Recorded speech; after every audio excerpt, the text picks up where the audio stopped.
The courtroom was silent as Amara Wells entered, her scalp bare, her robe draped over her arm, and her steps deliberate. Reporters whispered, guards froze, and no one offered to help. They had seen what happened to her that morning and assumed she would never return. But now she was here, walking back to the very bench from which she had been erased. She didn't flinch. She sat down, tapped the gavel, and everything changed. But how did it come to this? Before we begin this story, share where you're watching from in the comments. And if justice still matters to you, hit like and subscribe, because tomorrow's episode is one that will shake the entire foundation of what you think you know. 6 days before she took that bench, Amara Wells stepped off a government shuttle bus with a rolling case and a manila folder stamped with red ink, Federal. Ethics oversight, active audit. The heat in Houston wrapped around her like a dare. Her shoes crunched on the gravel lot outside the courthouse annex, a building she knew too well but had never entered in this capacity. Not as a guest, not as a lawyer. This time, she walked in as the federal auditor sent by the Department of Justice to investigate Title IX complaints across the entire Southern District. She knew the weight of it. She also knew the resistance was coming, but she didn't expect it to be this immediate. When she reached the front desk, the receptionist barely glanced up. "Visiting attorney?" she asked. "Federal ethics," Amara replied, showing her ID. The woman's fingers froze over the keyboard. "Oh, I'll call someone." 23 minutes passed before anyone came. A white man in his 50s, ill-fitting suit, badge hanging lopsided from a clip, offered her no handshake. "Brandon Kerr, courthouse security. You'll be in B12, no windows, that okay?" She nodded once, already filing his name away. Kerr watched her as she walked, not with suspicion, but calculation. Her temporary office was a converted file room, the walls still lined with outdated law books and discarded printers. No computer, no phone, just a desk and a box labeled Wells Amara. Inside were copies of 6 sealed complaints, each involving mistreatment of minority staff members, all marked unsubstantiated. She'd seen this before. Unsubstantiated was courthouse code for ignored. By the 3rd hour, she'd read through all 6 complaints, cross-referenced witness logs, then made her way to the clerk's office to request deeper access to archived records. The clerk, a young Latino man named Miguel, glanced around before scribbling something on a sticky note and pressing it into her palm. "Not here. They monitor this system. Meet me in the parking deck, level 3, 8:40 tonight." Amara didn't react. She just took the note and walked away as if nothing had happened. At 8:40 sharp, the deck was mostly empty, echoing with the hum of halogen lights. Miguel emerged from the stairwell, looking over his shoulder. "There's a drive," he said, handing her a small black USB. "If they know I gave it to you?" "They won't," Amara said. "They already watch everything. I used my uncle's old clearance login. It still works. That drive has archived complaints, interview transcripts, camera logs, stuff that's supposed to be erased." When she got back to her apartment, she didn't plug the drive in immediately. She sat for 20 minutes, staring at it like it might explode. Then, with hands steady but jaw clenched, she inserted it into her personal laptop and opened the first file. It was an audio clip. "Do you think she's going to file anything?" A laugh. "Who's going to believe her? Black chick with an attitude? Please. You ever get nervous they'll look into it? Not when Voss signs off on the closeout." The name stopped her. Judge Clayton Voss, retired 6 months ago, revered, untouchable. He was on every bar association plaque in the building. He was also the man who had sworn her into the Texas bar 15 years earlier. She clicked through more files, surveillance footage with no sound, a young intern being pulled aside, another being questioned aggressively in a room with no timestamp. Files marked misconduct, no further action. By 2 a.m., her apartment lights were still on. Outside, a car idled once, then drove off slowly. Inside, Amara backed everything up to an encrypted drive and disconnected from Wi-Fi. Then, she opened a private email and composed a message with no subject and only one sentence. "If you're reading this, I didn't disappear. I was erased." She scheduled it to send in 7 days, and then she shut her laptop and waited. At dawn, the city was barely stirring when Amara packed her laptop, the encrypted backup and the original USB into separate bags. Her mind replayed fragments from the recordings all night. She hadn't slept, but she wasn't tired. She was angry. Angry in that slow-burning way that doesn't explode, but calcifies into purpose. She took side streets to the DOJ field office downtown, logged her badge at the security gate, and requested a private terminal. But something felt off. The receptionist blinked twice when she saw Amara's ID. Then she reached for the phone. Why? Would someone at a federal building hesitate when a judge-level auditor arrives with credentials? Why had her name already been flagged? 20 minutes later, Amara stepped back into the daylight. The terminal was under repair. Her access was pending review. She didn't argue. She knew exactly what that meant. Someone up the chain had seen her name. Someone had pulled the brakes. Back at her apartment, she turned on her smart speaker to drown out the silence. But as it powered up, a line scrolled across her screen. Backed up audio from unknown device. Available. She blinked. Wait, what? The USB hadn't just stored the files, it had synced them. The speaker's AI assistant had backed up all saved content automatically into the cloud. Every recording, every clip, every folder. Could this small accident be her safety net now? Could this mistake be the only reason the truth still existed? But then came the knock. 3 sharp raps. She didn't answer. Another knock, slower this time. She reached for her phone but saw the camera feed first. Front door, slightly ajar. No figure visible.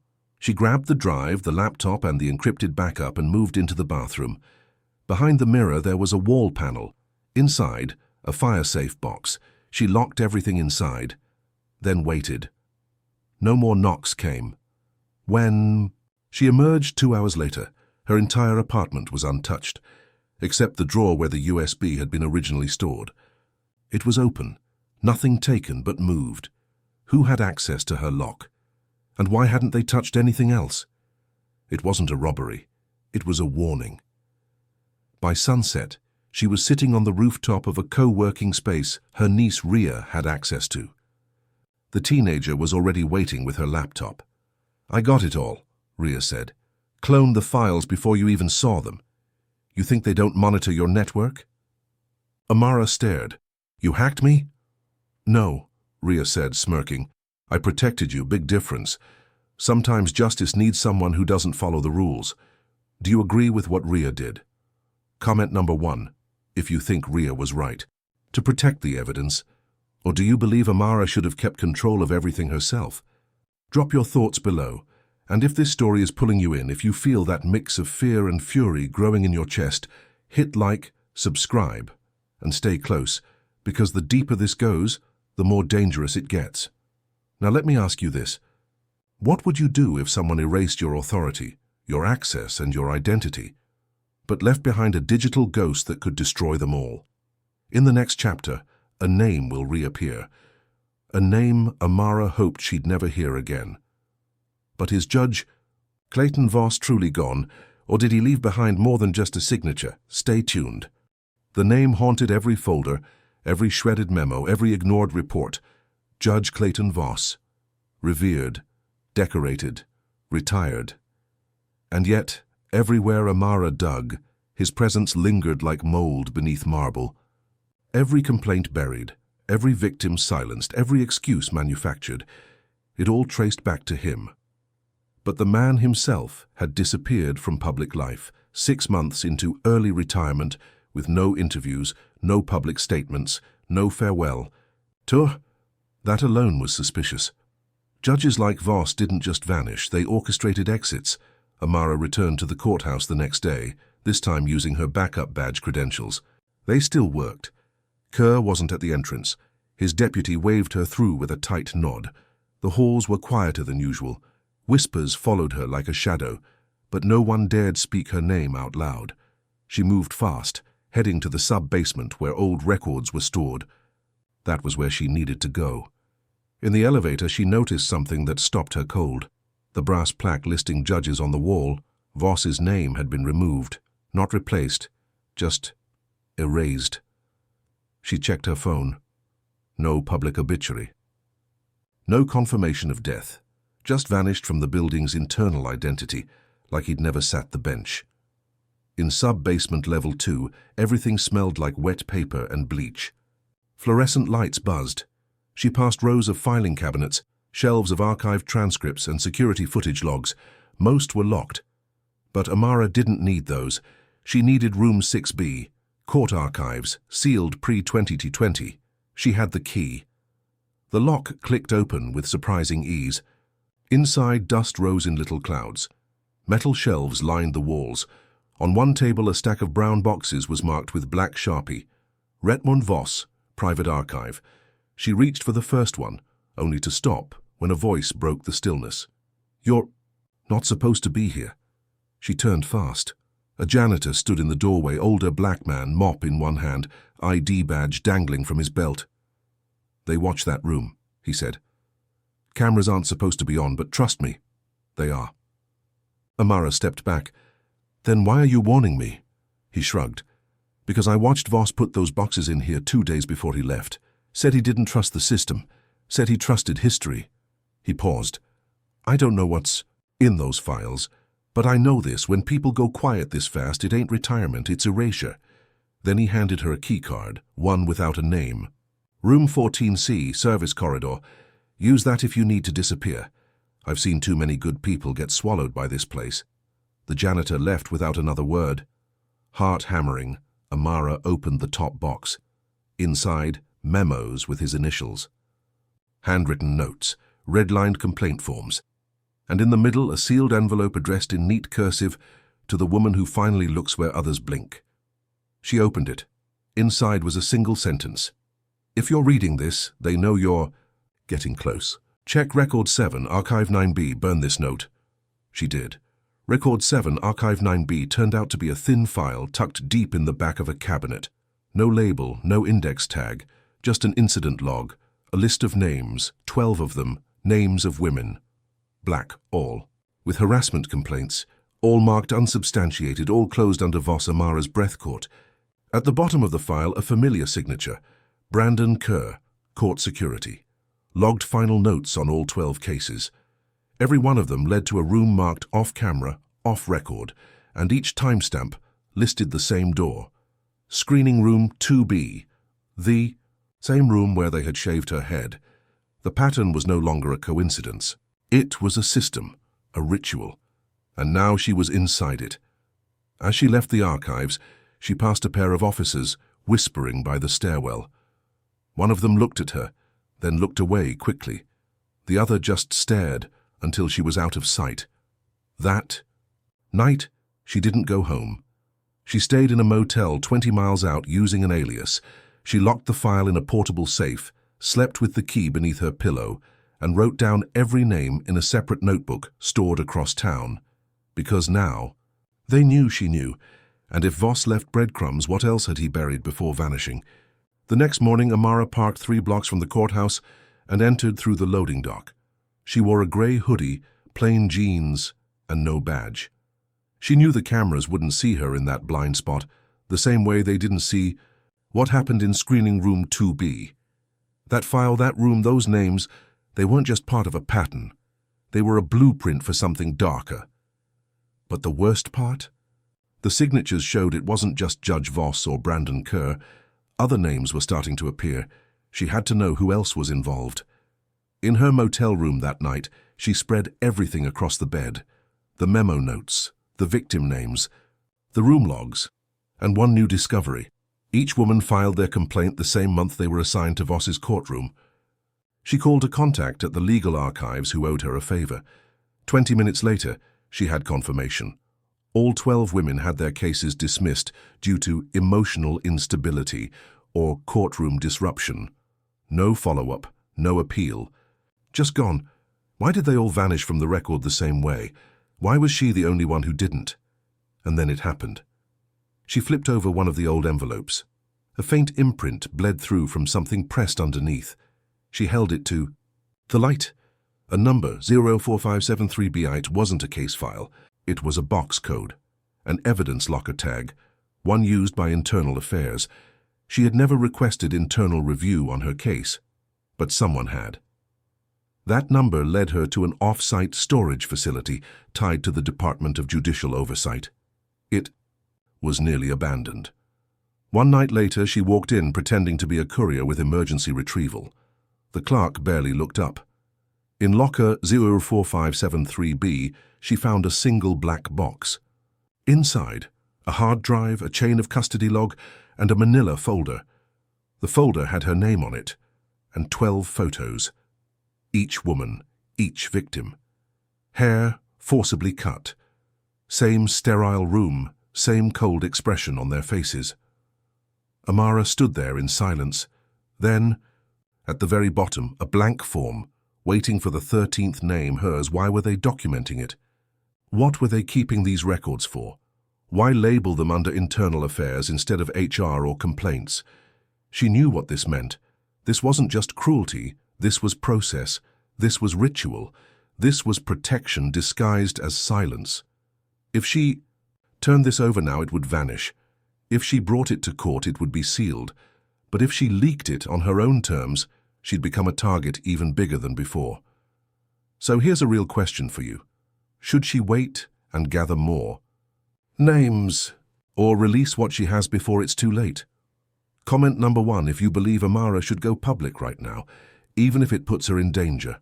Like and subscribe if you believe stories like this deserve to be told, because next time it might be someone you know. And don't forget, they were building something behind that room, something with power. What do you think was their real goal? And if the folder had space for a 13th victim, then who was supposed to be number 14? Amara didn't sleep that night. She sat cross-legged on the floor of her motel room, the black evidence box between her knees like it might vanish if she looked away. The folder's weight wasn't physical. It was spiritual, psychological, historical. It didn't just hold proof, it held power, the kind of power people kill to bury or destroy. But she knew better than to think this was checkmate. Possessing leverage only meant you'd entered the next level of the game. And this game? It was played by people with no rules. The next morning, she booked a flight under a different name and traveled to Atlanta to meet Sienna Blake, a former civil rights attorney who vanished from the legal world after losing a high-profile abuse case tied to the same court system. They met in a park, surrounded by people, safe from ears. Sienna flipped through the folder with practiced calm, but her fingers trembled slightly when she reached the photo of a woman with a shaved head and bruises that hadn't been visible under courtroom lights. This is bigger than one, court, she whispered. You think this is about Voss? This is a machine. Voss is just the front plate. Amara asked the only question that mattered. Can we break it? Sienna's eyes said everything. No, but we can make it expose itself.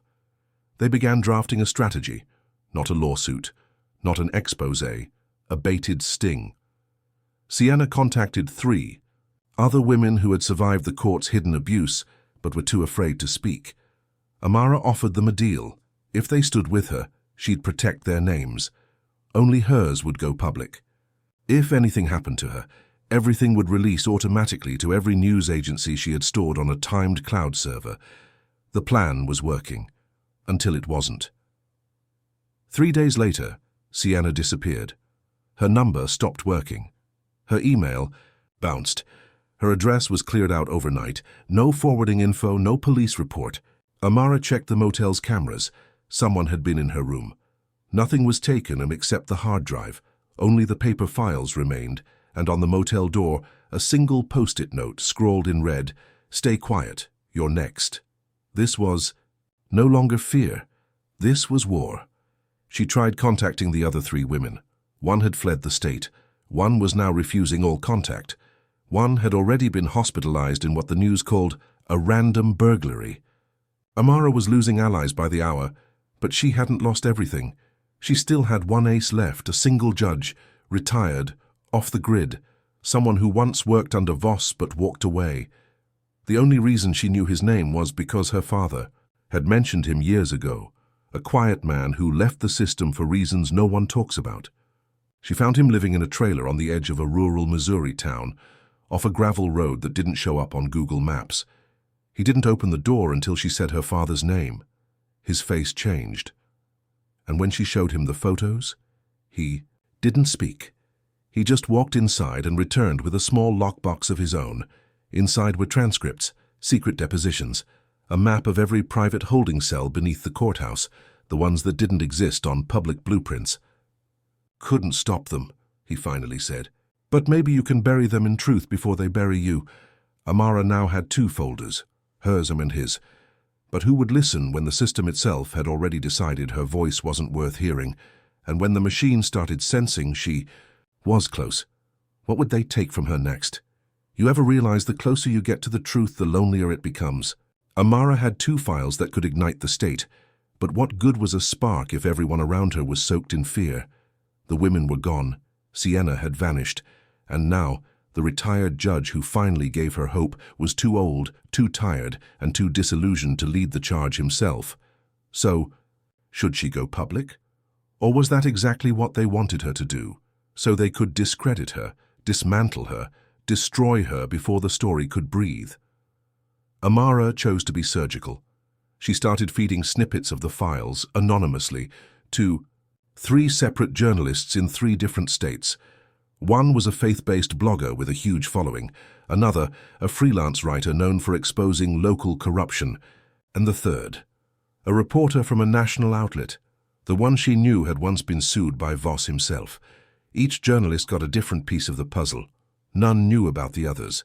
If one of them was compromised, the rest would still be in play. But even as Amara moved like a ghost, someone was watching her.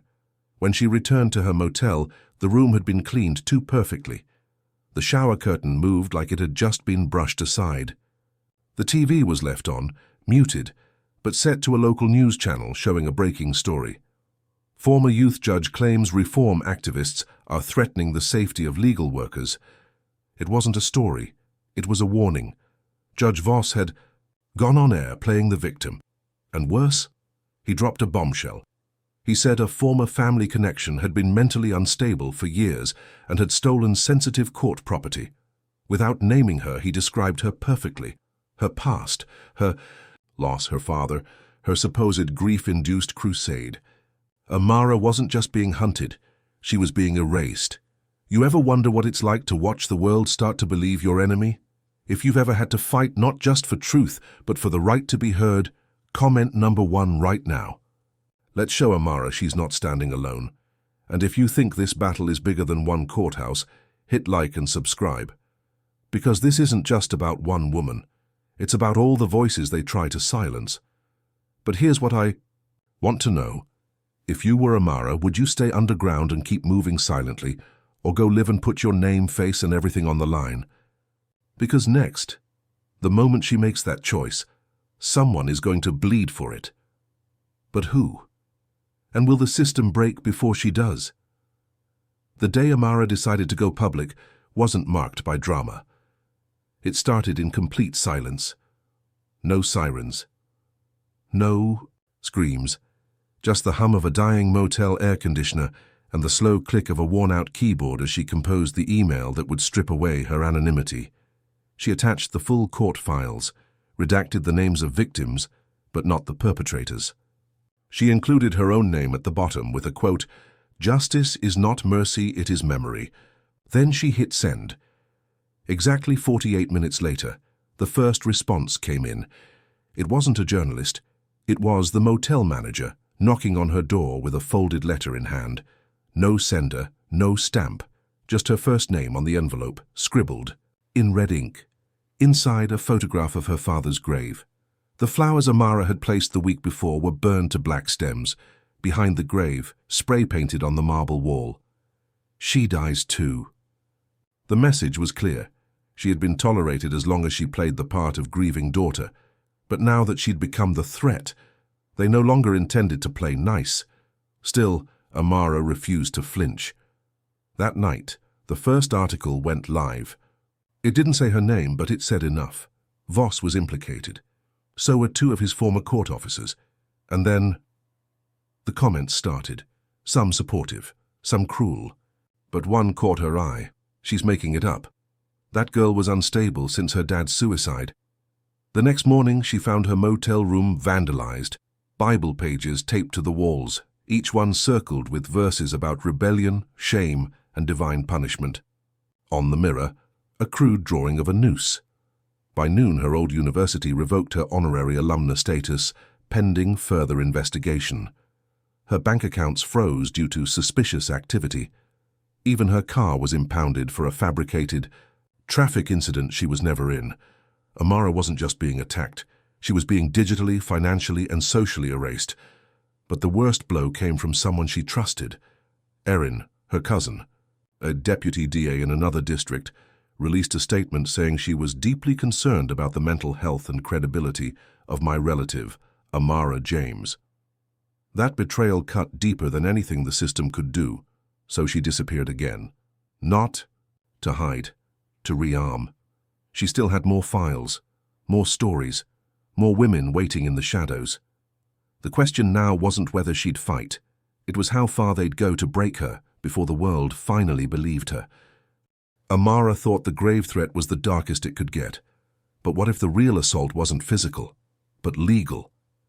3 weeks after her first leak went viral, Amara received a subpoena, not to testify but to defend, a defamation lawsuit, filed against her by former Judge Voss himself.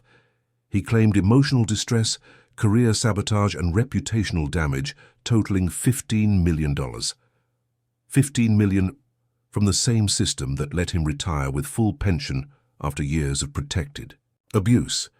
But how do you defend yourself when the courtroom itself is the weapon? The trial became a national spectacle. Media outlets took sides. Conservative anchors painted her as a bitter, unstable woman clinging to conspiracy. Her old church posted a blog disavowing her unbiblical rebellion.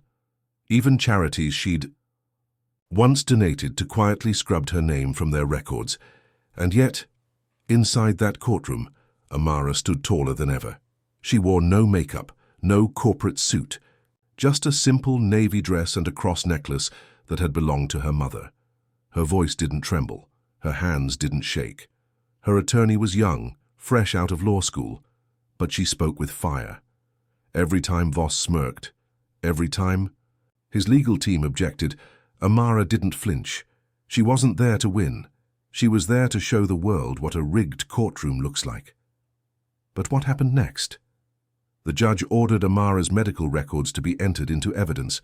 They claimed her teenage therapy sessions, grief counseling after her father's death, were relevant to her credibility. Confidential notes were read aloud. Journal entries from age 15 became courtroom entertainment, and yet Amara didn't back down.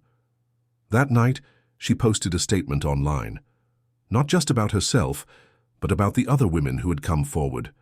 She didn't name them, but she described their stories in just enough detail to stir every silent survivor watching. And the response? Massive.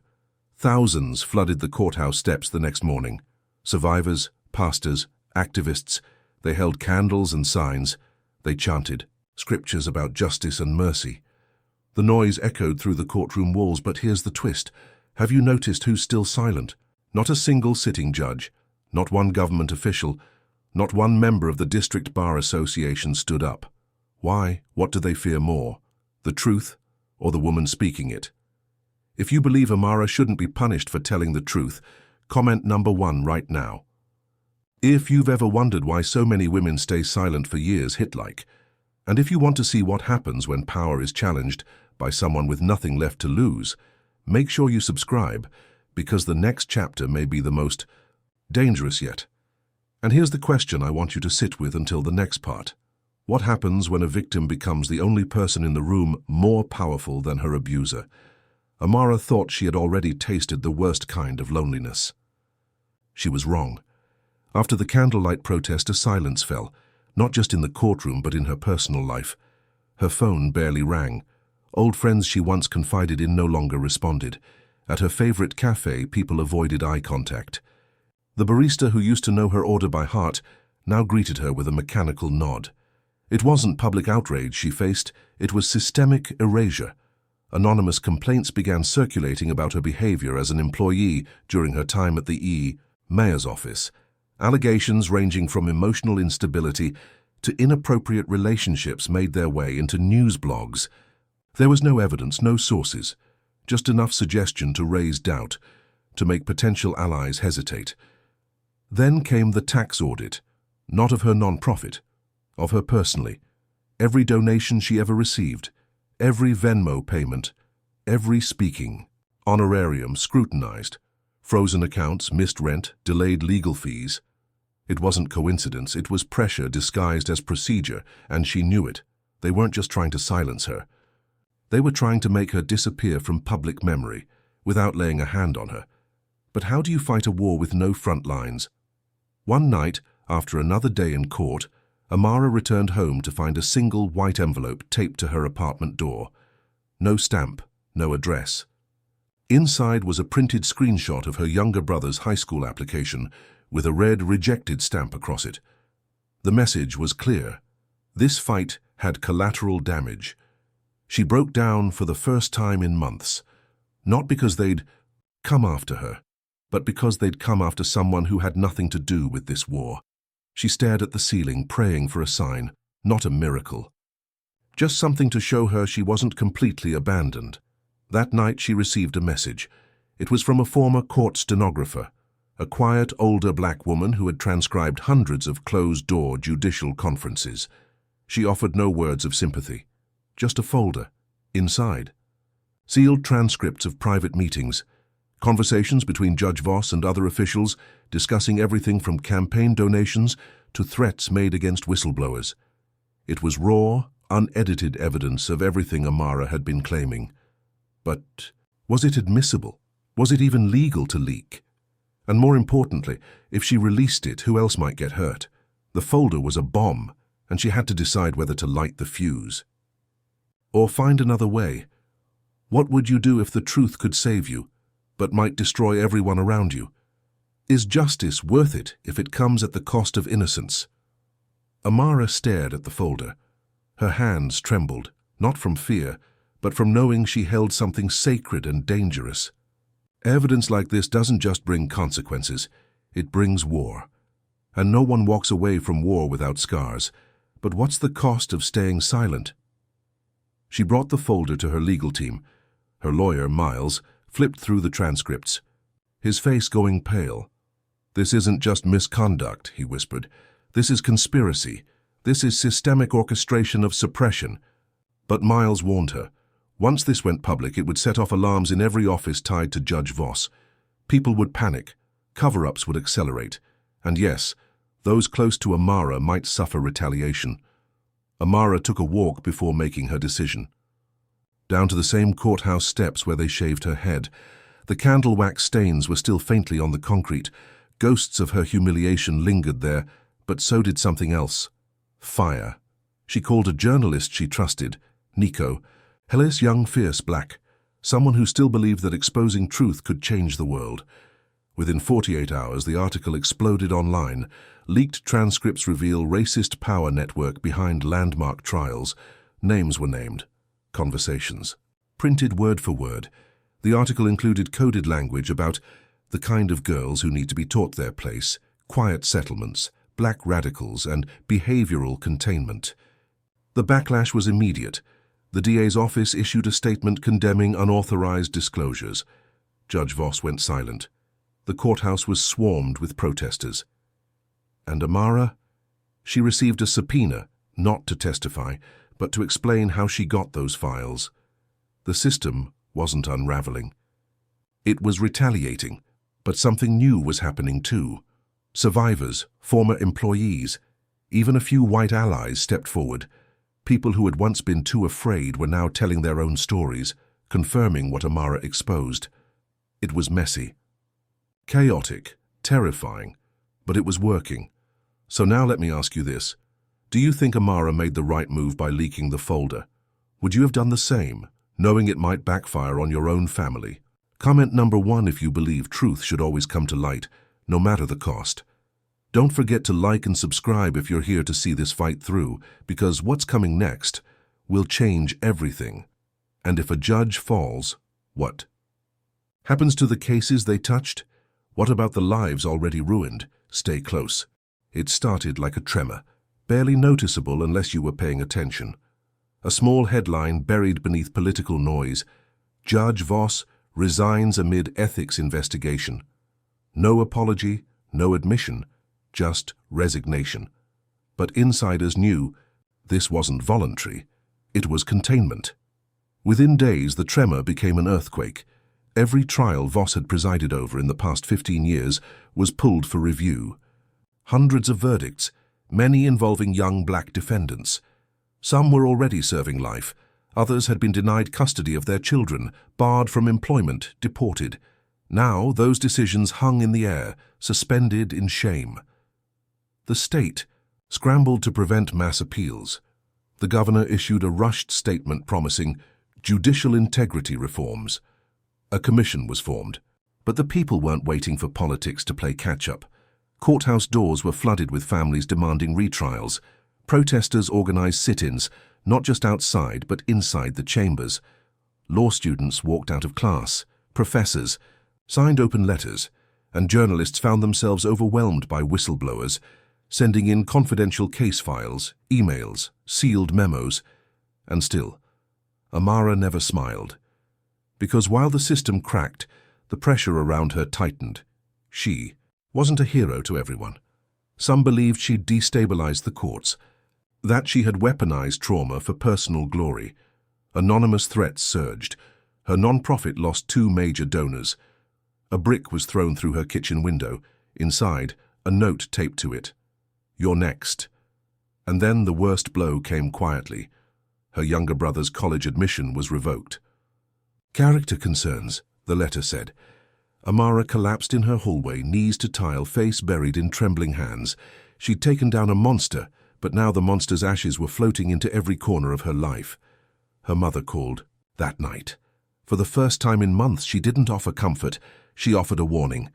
"You keep burning things down, baby," her voice cracked. "And soon, there'll be nothing left for you to stand on." But what if Amara was never meant to stand on what already existed? What if her path wasn't to walk through the system, but to rebuild it from the ashes? The next morning, she woke up to an email that changed everything. One single line. "Come. To DC we've been watching." No name, no signature. But attached, a speaking invitation from the Congressional Committee on Judicial Oversight. Not everyone was running from her. Some were finally ready to listen. She sat before the committee, in a navy suit, not to blend in but to show she didn't need to scream to be heard. Cameras clicked. Politicians whispered. But Amara didn't flinch. She read her statement like scripture, each word measured, each pause deliberate. She didn't beg for justice. She laid it out like a case file. She spoke of her own assault in court, of the judges' network, of the lives ruined in silence, and finally of the new generation watching all of this unfold, wondering whether the system could ever belong to them. When she finished, the chamber was silent. Then came questions. One congressman asked her if she believed institutional racism was real or just an emotional narrative. Her reply: "Ask the transcripts." A senator wanted to know what reform would even look like. Amara didn't blink. It starts with listening to the people you're used to ignoring. And then something happened that no one expected. The committee didn't just thank her. They offered her a seat, a place on the newly formed National Task Force for Judicial Equity. It wasn't just symbolic, it was power. But that seat came with a price. She would have to leave her nonprofit behind, move to DC full-time, and sit across the table from some of the very people who once worked to destroy her. Could she trust any of them? Could she change a system from the inside without losing herself in it? And more importantly, was the fight done, or was it just entering a new arena? Before we move into the epilogue, let me ask you this. Can you ever truly reform a system that was never built for you? Or do you have to build something entirely new? Comment number 1 if you believe Amara should accept the seat at the table. Or would you walk away from it all? Like this video if you've been with Amara from the beginning. Subscribe if you believe stories like hers deserve to be heard louder, longer, and everywhere that matters. Because now the real question is, what does justice look like when the victim becomes the architect, and are they ready for what she builds? Next, Amara didn't just survive, she didn't just fight. She built a bridge between pain and power and walked across it. But that final scene isn't just about her, it's about all of us. What do we do when the system that breaks us suddenly asks for our help to rebuild? Would you accept that seat at the table, knowing it was once used to silence voices like yours? Comment number 1 if you believe healing can only come after justice, or number 2, if you believe justice starts when we refuse to play by broken rules. Like this video if Amara's journey made you feel something real. Subscribe if you want to see more stories where the underdog doesn't just win, they rewrite the rules. And share this with someone who still believes change is impossible. Thank you for taking this journey with us. May your voice grow louder, your courage rise higher, and your table be big enough for others who were once silenced. God bless, and we'll see you in the next one.